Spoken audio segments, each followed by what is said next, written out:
आपल्या या कल्याण तालुक्यातील आणि हे आपलं वावेघर गाव आणि या वावेघर गावातील हे जाधव परिवार,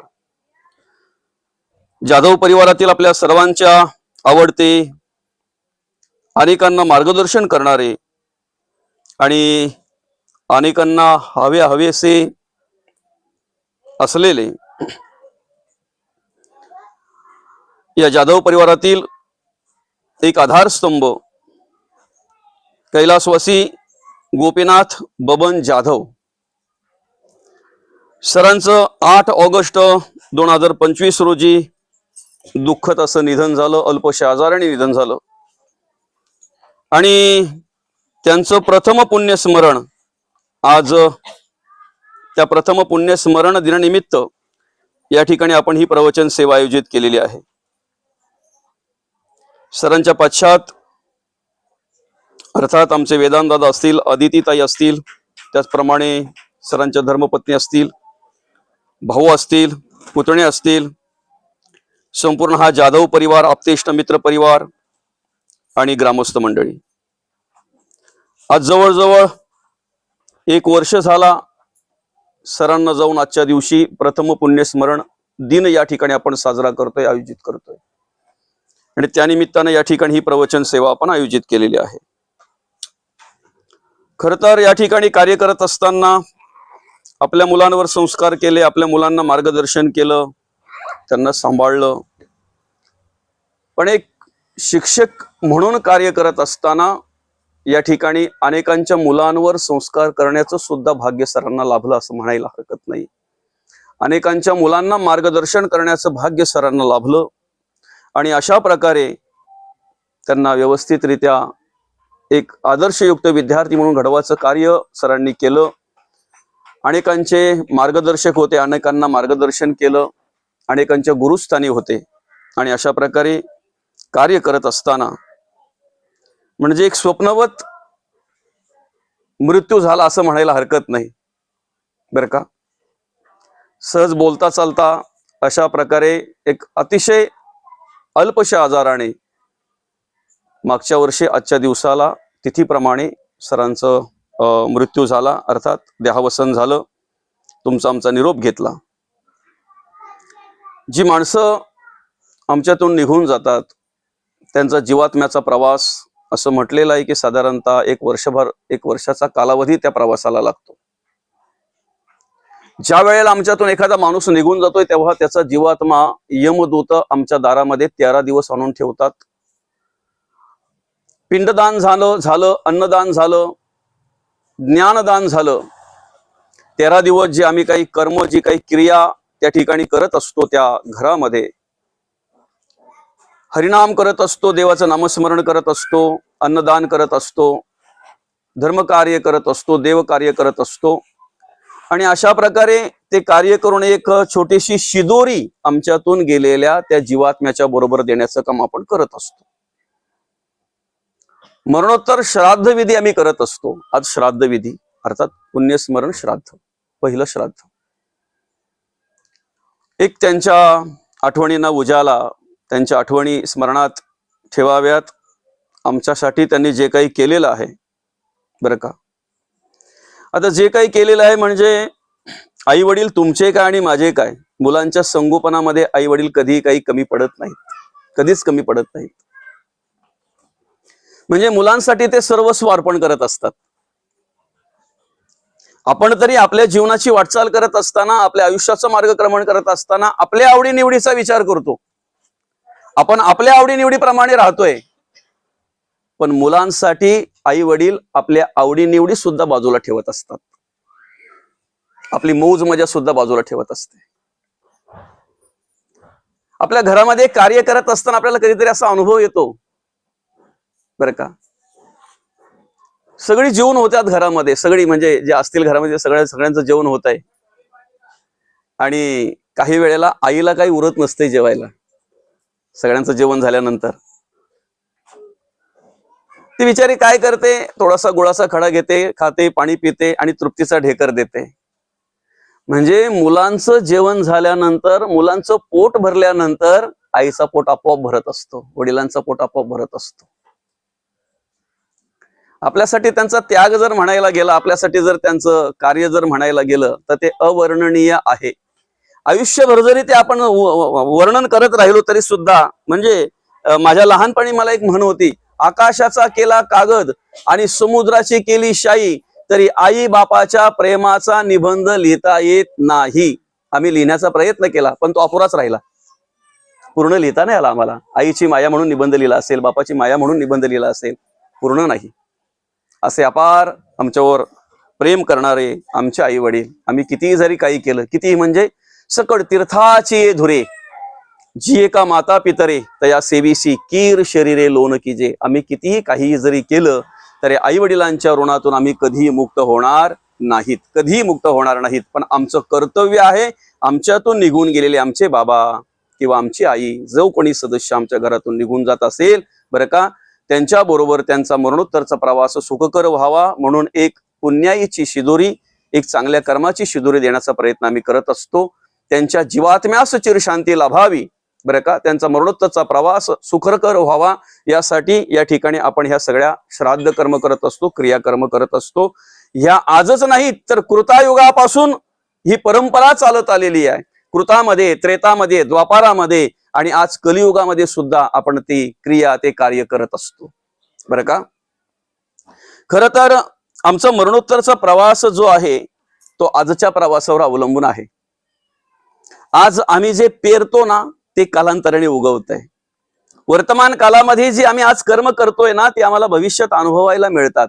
म्हणून मरणोत्तरचा प्रवास जो आहे, नंतरचा जो प्रवास आहे, तो आज आम्हाला या ठिकाणी कशा पद्धतीने व्हावा याचा विचार आज करायचा आहे, आता करायचा आहे बरं का. खरं तर आम्ही गृहस्थाश्रमी आहोत, पण गृहस्थाश्रमाविषयी सांगत असताना चारही आश्रमांमध्ये, संन्यास आश्रम असेल, ब्रह्मचर्य आश्रम असेल, वानप्रस्थ आश्रम असेल, याच्यामध्ये गृहस्थाश्रम सर्वश्रेष्ठ म्हटलेला आहे बरं का. संसाराचा कंटाळा येत असेल आम्हाला, कदाचित आम्हाला घराचा कंटाळा येत असेल, कधीतरी घर आम्हाला खायला धावत असेल, का? आमचं जगणं वागणं बदललेलं आहे, आमचं राहणं बदललेलं आहे म्हणून बरं का. देखा अनुक्रमा आधारे, तिसरा अध्याय, देखा अनुक्रमा आधारे स्वधर्मू जो आचरे. आम्हाला आमच्या घरात राहून स्वधर्म आचरण करता आलं पाहिजे, आम्हाला संसारात राहून स्वधर्म आचरण करता आलं पाहिजे. आम्हाला आमच्या आयुष्याचा मार्गक्रमण करत असताना स्वधर्म आचरण करता आलं पाहिजे. आणि जर स्वधर्म आचरण जर आमच्याकडून घडलं, ती आमच्या वाट्याला येणारी कर्म जर आम्ही प्रामाणिकपणे केली, तर संत म्हणतात तो मोक्षो तेणे व्यापारे निश्चित पावे. तो मोक्ष मिळेल, मुक्ती मिळेल. आम्ही मुक्त होण्यासाठी जो प्रयत्न करतोय तो प्रयत्न आमचा यशस्वी झाल्याशिवाय राहणार नाही. आणि म्हणून मग आम्ही काय केलं पाहिजे, या ठिकाणी कार्य करत असताना आमचं संसाराचं रूपांतर परमार्थात होतोय काय त्यासाठी प्रयत्न केला पाहिजे. आता तुम्ही म्हणाल संसार करत असताना संसाराचं रूपांतर परमार्थात कसं होईल? संतांनी केलं ना, संतांनी केलं. उलट आरती माऊली म्हणतात अवघाचे संसार सुखाचा करीन, तो सुखाचा आम्हाला करता आला पाहिजे. आम्ही जर मनापासून विचार केला, प्रत्येकाने आमच्या मनाला विचारलं, मला सांगा आपला संसार सुखाचा का दुःखाचा? आपला संसार जो आहे तो सुखाचा का दुःखाचा? जोपर्यंत आमचं वातावरण व्यवस्थित आहे ना, आमची मनाला मन जुळलेली आहेत ना, तोपर्यंत मांडणीवरची भांडी पण शांत असतात. पण आमचं मन फाटलं काय, आमचे विचार एकदा काय मनाविरुद्ध काही झालं की मग ती मांडणीवरची भांडी पण वाजायला लागतात. कधी? जेव्हा आमच्या मनाविरुद्ध होतो तेव्हा. खरं तर संसार सुखाचा आहे, पण आम्हाला दुःखाचा का झाला माहितीये का? कुठलीही गोष्ट अति झाली ना की त्याचा त्रास व्हायला लागतो माणसाला, मौली त्याचा त्रास व्हायला लागतो. आम्ही सगळं माझं माझं म्हणून स्वीकारतो ना, जे मिळतंय ते. घर माझं, शेतीवाडी माझी, संपत्ती माझी, पैसा अडका माझा, मुलं बाळ माझी, नातेवाईक माझे, सोयरे माझे, मित्र माझे, शेजारी माझे, कुटुंबदार माझे. पण मनापासून जर विचार केला, अंतःकरणापासून जर विचार केला, तर ज्यांना आम्ही माझं माझं म्हणतो ते कुठपर्यंत आहेत बरं आपलं? या देहामध्ये अंतरात्मा जोपर्यंत आहे तोपर्यंत सगळे हक्क गाजवतात. बायको बोलते माझा नवरा आहे, ते ऐकल्याबरोबर लगेच आई बोलते तुझा नवरा जरी असला तरी माझा मुलगा आहे. बाप बोलतो माझा मुलगा आहे, बहीण बोलते माझा भाऊ आहे, भाऊ बोलतो माझा भाऊ आहे, मुलं बोलतात माझे वडील आहेत, आमचे पापा आहेत. मित्र म्हणतात माझा मित्र आहे, सोयरे म्हणतात माझा सोयरा आहे. एवढंच नाही, स्मशानातला अग्नी सुद्धा बोलतोय हा देह माझा आहे. स्मशानातला अग्नी सुद्धा बोलतोय हा देह माझा आहे. किती हक्क गाजवतात ना या देहावर, कुठपर्यंत? जोपर्यंत अंतरात्मा आहे तोपर्यंत, जोपर्यंत देव सेवा करतोय तोपर्यंत. एकदा देव निघून गेला ना, एकदा अंतरात्मा निघून गेला ना, की मग संत म्हणतात नाही कोणाचे कोणी, तुझे नव्हे रे कोणी, अंती जासील एकला रे प्राण्या मासे मासे. बरं का, आमच्या जीवनाचा प्रवास करत असताना, आमच्या आयुष्याची वाटचाल आम्हाला करत असताना इतरांच्याही जीवाचा विचार करता येतो का? याला परमार्थ म्हणतात, याला भक्ती म्हणतात. आम्हाला संसारात राहता राहता संसाराचं रूपांतर परमार्थामध्ये करायचं आहे. तर तुम्ही म्हणाल परमार्थात कसं करायचं? आम्ही संसारात राहता राहता आमच्या भुकेचा विचार करतो की नाही? आमचं टिचभर पोट भरावं याचा विचार करतोय की नाही? पण ते टिचभर पोट भरत असताना इतरांची ही भूक शमन करता येते का? इतरांच्याही भुकेचा विचार आम्हाला करता येतो का? जाणता येते का एखाद्याची भूक आम्हाला? ह्याचा विचार करणं म्हणजे आपलं संसाराचं रूपांतर परमार्थात करणं. काय हा जो नरदेह भगवंताने दिलेला आहे ना, हा परोपकारासाठी दिलेला आहे, उपकारासाठी दिलेला आहे. काहीतरी साध्य करायचंय आम्हाला, समाजसेवा करायची आहे, देव कार्य करायचंय, धर्म कार्य करायचंय. आणि देव कार्य धर्म कार्य करता करता आम्ही आमच्या जीवनाचा आनंद घेता घेता इतरांच्याही आनंदामध्ये आम्हाला सहभागी व्हायचा आहे, इतरांनाही आम्हाला आनंद द्यायचा आहे. आता प्रामाणिकपणे जर पाहायला गेला, आम्हाला संसार दुःखाचा का वाटतो? माऊली म्हणतात अवघाची संसार सुखाचा करीत, तोच संसार आम्हाला दुःखाचा वाटतो का बरं? आम्ही जर मनापासून विचार केला, आम्ही स्वतःमुळे कमी दुःखी आहेत, आम्ही स्वतःकडे पाहून कमी दुःखी आहेत, नाही आम्हाला स्वतःकडे पाहायला वेळच मिळत नाही, दुसऱ्याकडे पाहून आम्ही जास्त दुःखी आहोत. काय आमच्या संसारात काय चाललंय ना ह्याच्यापेक्षा, त्याच्याकडे लक्ष देण्यापेक्षा इतरांच्या संसारात काय चाललंय त्याच्यातच पाहण्यात आमचा वेळ निघून जातो. आमच्या आयुष्यामध्ये काय चाललंय हे पाहण्यापेक्षा इतरांच्याच आयुष्याचा विचार करून आमचा वेळ निघून जातो. मला सांगा, माणूस स्वतःमुळे जास्त दुःखी आहे की इतरांकडे पाहून जास्त दुःखी आहे? स्वतःची प्रगती झाल्यानंतर माणसाला आनंद वाटायला पाहिजे ना. स्वतःला जी स्थिती असेल त्या स्थितीला राहता आलं पाहिजे, त्या स्थितीला राहत असताना स्वतःच्या जीवनाचा आनंद घेतला पाहिजे माणसाने. पण माणसाचं पोट दुखायला लागतंय तेव्हा, जेव्हा शेजारी 4 चाकी गाडी येते तेव्हा. बरोबर आहे की नाही? कुठल्या एक्सरे मध्ये आजार कळेल बरं तो?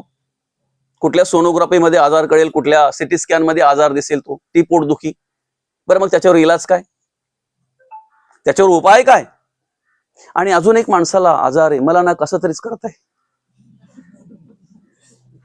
ऐकलंय का हा आजार कधी? बरं मग दवाखान्यात गेल्यानंतर डॉक्टरांना आपण सांगून चालेल का मला ना कसं तरीच करताय म्हणून? डॉक्टर म्हणतील मी कसा तरीच डॉक्टर नाहीये, आणि मी आतापर्यंत जेवढी पण पुस्तकं वाचली, जेवढा पण अभ्यास केला, ह्या आजाराचा नावच मी ऐकलेला नाही. बरं ह्याला कसा तरीच किंवा ह्याला कसा तरीच कधीपासून करताय? शेजाऱ्यांचा बंगला जिथून तयार झाला ना, त्यांची वास्तू शांती झाली आणि हा अशांत झाला, ही अशांत झाली. आम्ही स्वतःकडे पाहून कमी, इतरांकडे पाहून जास्त दुःखी आहोत. मौली, ज्या ठिकाणी आम्हाला भगवंतांनी जन्माला घातलंय, ज्या घरामध्ये, ज्या कुटुंबामध्ये, ज्या समाजामध्ये, त्या ठिकाणी आम्हाला समाधान प्राप्त होईल, आम्हाला सुख प्राप्त होईल, आम्हाला आनंदात राहता येईल तेव्हा, जेव्हा आम्ही स्वतःला शोधू तेव्हा. बरं का, स्वतःला शोधता आलं पाहिजे. कधीतरी मी शोधण्याचा प्रयत्न केलाय का आपण? मी कोण आहे? विचार करा ना. मी म्हणतोय हे माझं आहे, घर माझं आहे, प्रॉपर्टी माझी, संपत्ती, शेती वाडी सगळी, मुलं बाल, मित्र सोयरे, कुटुंबदार, शेजारी, हे सगळे माझे आहेत. कुठपर्यंत? ह्या सगळा विचार दूरचाच झाला. संत म्हणतात तुझं नव्हे हे शरीर, बाकीचं लांबच गेलं. जे आज कर्मयोगाने आपल्याला मिळालेले आहेत ते याच्या आधी आपलीच होती असं नाही, आज आपल्याला मिळाल्यात आणि आपली आहेत. हे सत्य का भ्रम? मनाविरुद्ध झाल्यानंतर कळतंय सत्य की भ्रम ते, आणि याच्या नंतर आपले असतील असं नाही. त्या वस्तूचा विचार आम्हाला करायचा आहे, त्या मधभूताचा विचार आम्हाला करायचा आहे, ज्या महत्त्वाचा विचार आम्हाला करायचा आहे, जे महत्त्व आधी पण आहे, मध्य पण आहे आणि अवसान पण आहे. बरं का?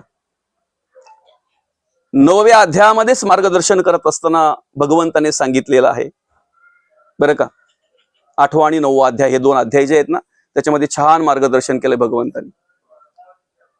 ब्रह्म कशाला म्हणतात, अध्यात्म कशाला म्हणतात, बरं का? हे केलेले प्रश्न आहेत. बरं का? अर्जुनाने केलेले प्रश्न आहेत. ब्रह्म कशाला म्हणतात, अध्यात्म कशाला म्हणतात, त्याच्यानंतर कर्म कशाला म्हणतात, अभियज्ञ म्हणजे काय, अधियज्ञ म्हणजे काय, अशा प्रकारे ते प्रश्न केलेले आहेत. बरं का? जे शाश्वत आहे, जे कधीही नाश पावत नाही, भगवंत म्हणतात ते ब्रह्म.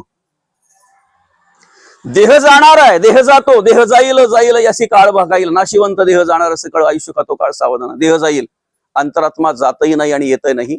एखादा शरीर सोडलं, एखादी योनी सोडली की दुसऱ्या योनीमध्ये लगेच त्याला प्रवेश करावा लागतो.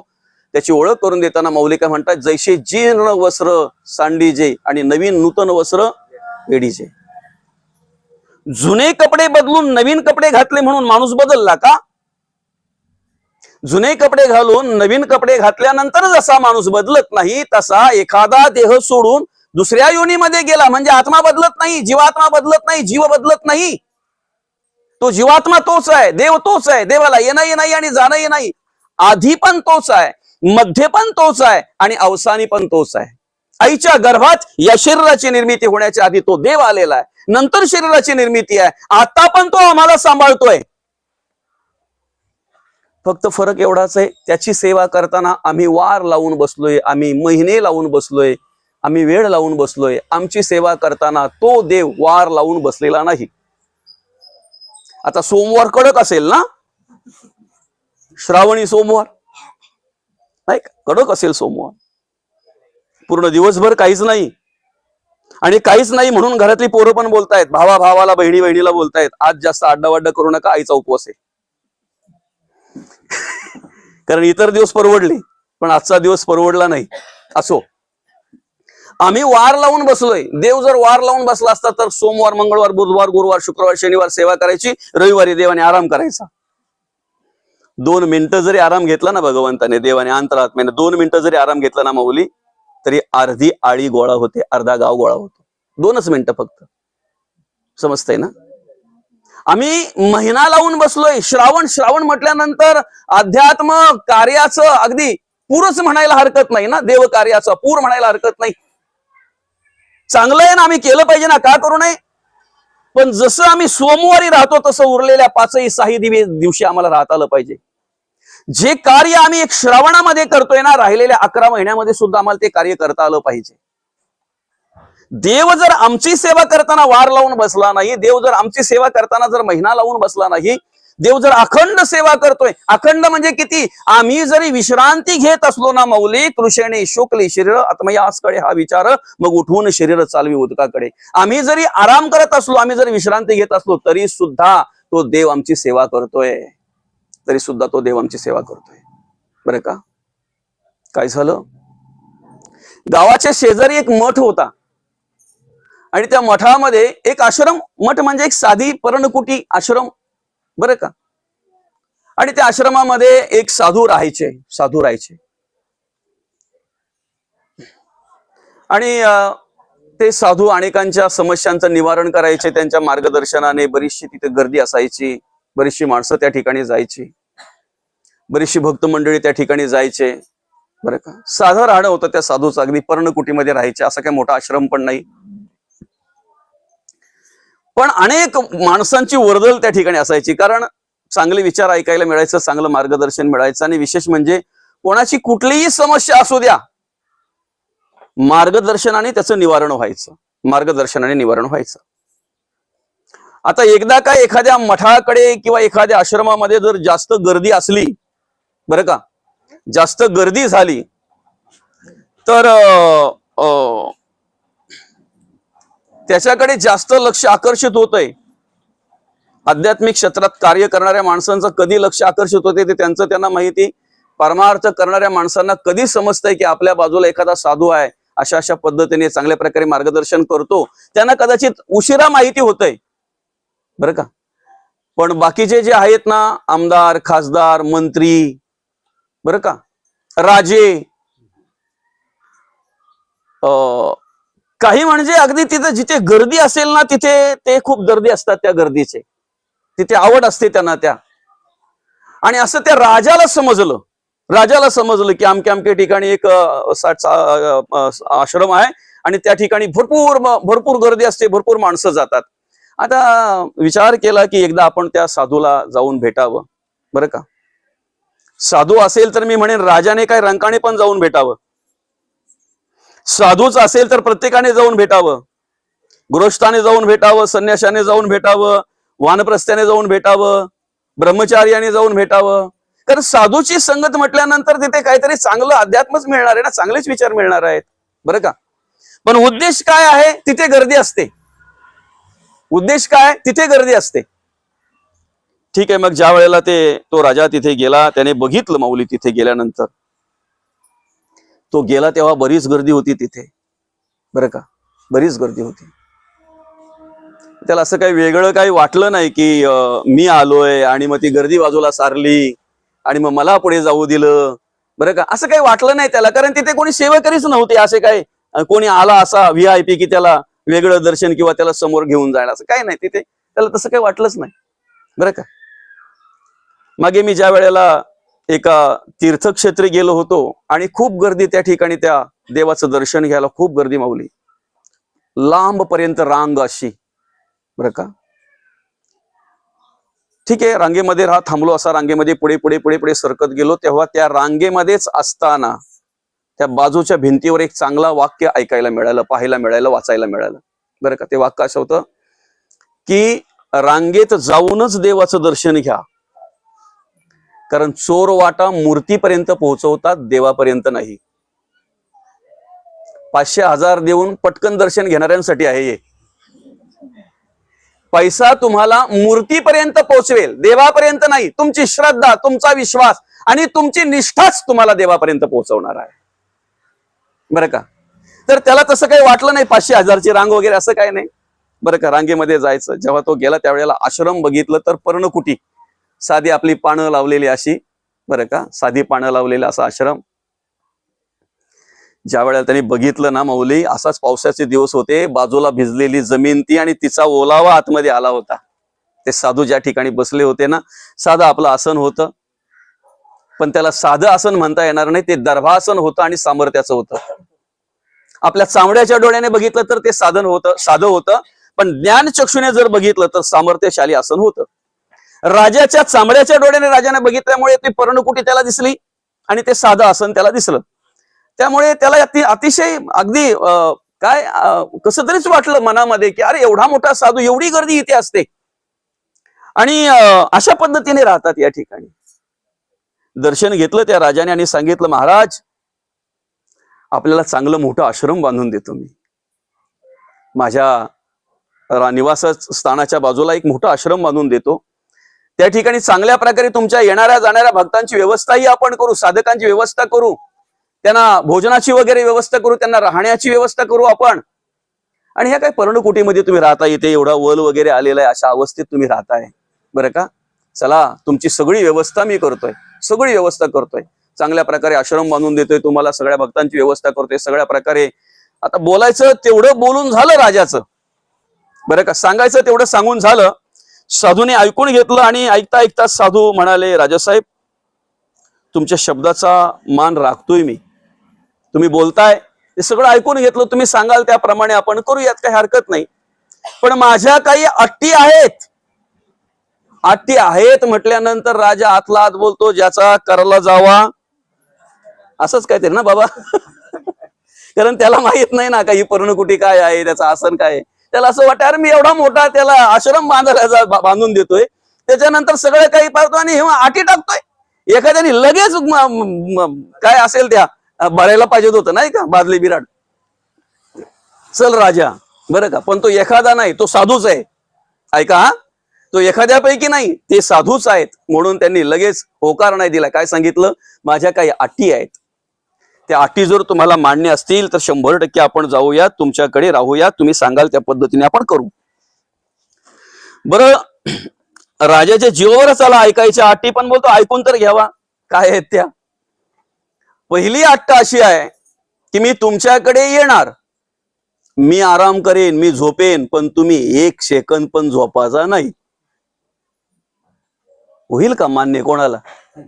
काय, मी आराम करीन, मी विश्रांती घेईन, मी झोपेन, पण मी जर तिथे आलो तर मी ज्या वेळेपासून तिथे येईन त्या वेळेपासून तुम्ही आराम करायचा नाही, विश्रांती घ्यायची नाही, झोपायचा 1 सेकंद पण नाही.